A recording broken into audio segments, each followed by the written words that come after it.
Можно сказать, что скриптонит — это главная находка газа в истории? Но если формально с точки зрения бизнеса, нет.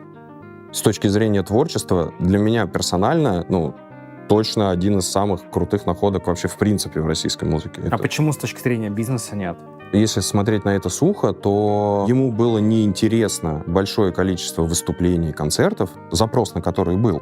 И ему были неинтересны рекламные контракты, запрос на который был. Он от них отказывался.